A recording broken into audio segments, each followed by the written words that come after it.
I'm Matthew Smith. I'm professor of medicine at Harvard Medical School and the program director for genitourinary malignancies at Massachusetts General Hospital Cancer Center in Boston. Okay, thank you. Now, for the benefit of people who were not able to come to the Congress, can you please summarize your presentation for me? Sure. So my presentation focused on the development of cabozantinib in metastatic prostate cancer. Cabozantinib is a receptor tyrosine kinase inhibitor whose major targets include VEGF receptor and MET. The drug is being broadly developed in a number of malignancies and in the United States is already approved for the treatment of medullary thyroid cancer. The very provocative early observation with cabozantinib came in a phase 2 randomized discontinuation study where at a high rate men with metastatic prostate cancer had dramatic marked improvements in bone scans, the kind of observation that we really simply haven't seen with other agents. And that's led to an expansion of research efforts in prostate cancer. We've gone on to do a non-randomized expansion study of cabozantinib in metastatic prostate cancer. And in that experience, we studied 93 men with metastatic prostate cancer who were castration resistant. There were also a particularly highly refractory patient population who had disease progression despite docetaxel and either abiraterone and or enzalutamide. So particularly refractory progressive disease despite both castration, docetaxel chemotherapy, and additional highly active AR targeted agents. In that study, we also pre-specified the endpoint of bone scan response using computer-assisted design detection of bone scan lesions. And this methodology was essential because there had really been no prior definition of bone scan response, quite simply because we didn't have agents that resulted in these marked improvements. What we observed in that trial can be best summarized as follows. Very high rate of bone scan responses as pre-specified in the trial. About 2/3 of patients had bone scan responses, less than 10% of patients having bone scan progression as their best response. We also saw that a high proportion of patients had decreases in measurable soft tissue disease, although the RECIST response rate was relatively low. PSA declines were observed in more than 1/3 of patients, although quite interestingly, PSA changes were often, but not always, discordant with other metrics of anti-tumor activity. So the patients who had PSA declines uniformly had bone scan improvements, although many patients with bone scan improvements did not have PSA declines. That led to a lot of speculation about what was really going on, and importantly in this study, we also collected data about circulating tumor cells as an independent way to assess the effect of cabozantinib on the tumor compartment. And we saw a very high proportion of patients with improvement in CTCs. More than 2/3 of patients had a greater than 30% reduction in CTCs, and about 40% of patients had a normalization in CTCs to less than 5. Consistent with the observed improvements in bone scans, we also saw evidence of symptomatic benefit. Many patients had decreased pain. A substantial proportion of patients decreased, and some even discontinued their narcotics. So taken together, we see this as very compelling phase 2 evidence of activity in a particularly treatment refractory population. And the results of this and other experiences in prostate cancer with the drug have led to a phase 3 trial called COMET-1. This is a study of a patient population quite similar to that we evaluated in the non-randomized expansion.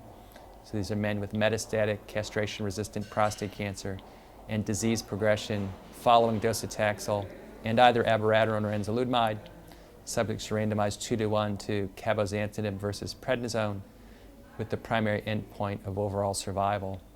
COMET-1 is now fully completed accrual, and we anticipate top-line results from that trial as early as 2014. If those results are confirmed in the phase 3 trial, what will that mean, do you think, for physicians treating it and also for the patients?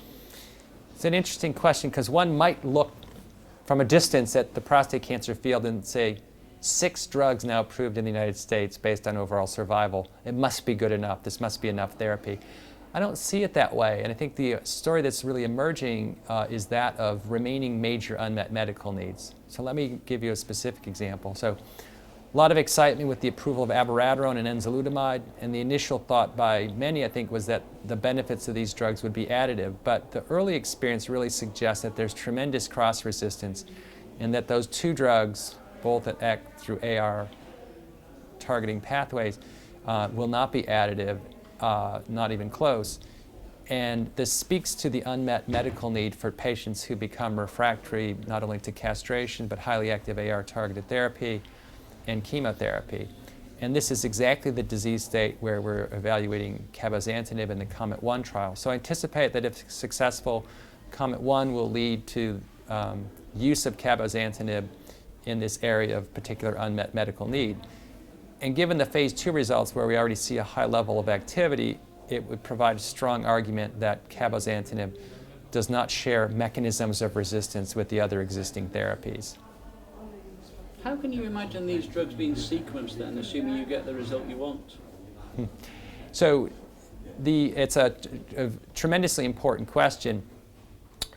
Certainly in the case of cabozantinib, I think the answer initially would be straightforward. It would be appropriate for patients similar to the patient population study. So those have had progression despite docetaxel and highly active AR targeted therapy.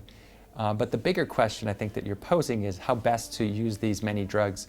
And that's really going to be a task for a very large body of clinical research.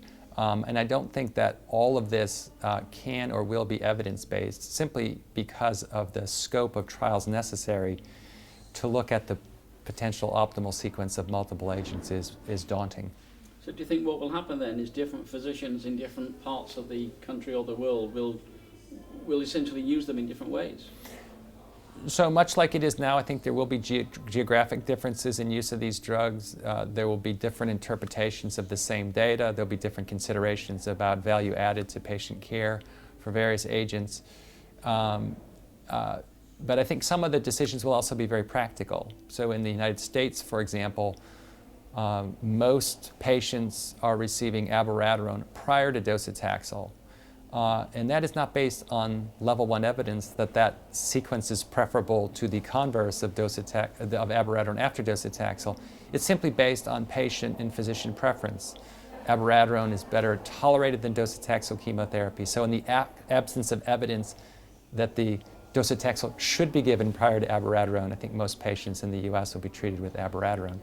And I think that kind of approach to patient management will carry forward. I think there are going to be a number of very important trials to help define optimal sequence.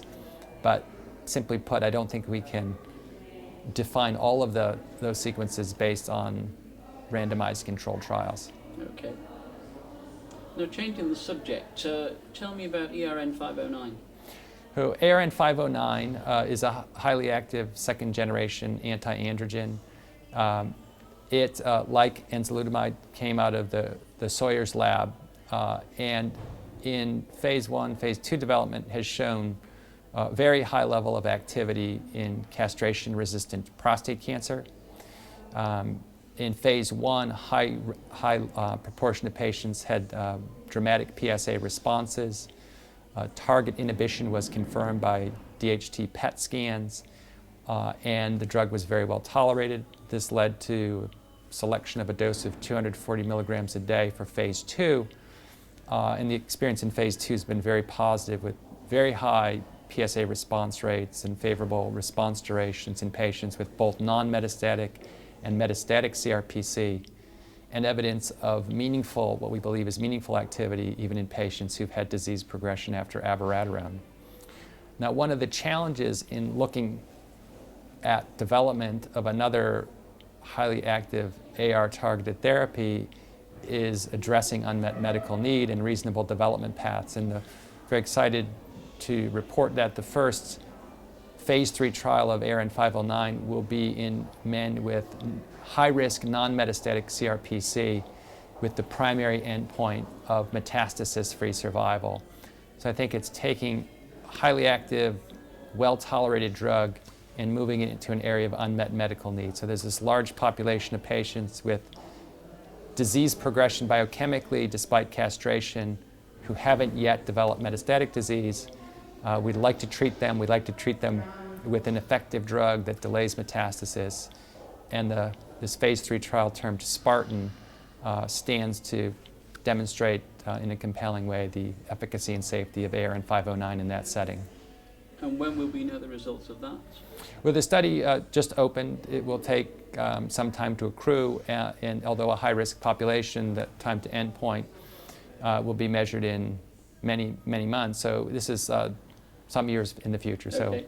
I look forward to discussing the results of that at a later time. Now, finally, can I ask you to indulge in a little crystal ball gazing for us? If we were doing this interview in, I don't know, 5 years, 7 years, what do you think we'd be talking about? I think that the transformations that we've seen in the landscape of prostate cancer will continue, and I think a number of major themes will emerge. One is that highly active androgen-targeted therapies will move earlier. I described the example in the Spartan trial of how ARN-509 might move into an earlier disease state.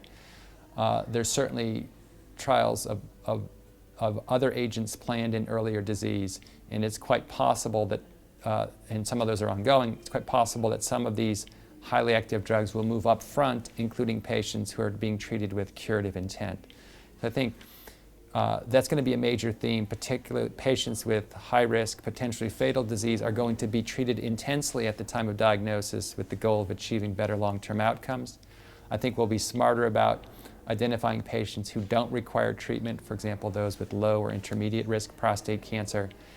And I think that we're going to have an entirely new wave of other targeted therapies that will address major unmet medical needs around resistance. Okay, Doctor, thank you for talking to us. Glad to be here. Well done. Thank you very much. Thanks. It was great. Let me take your microphone off before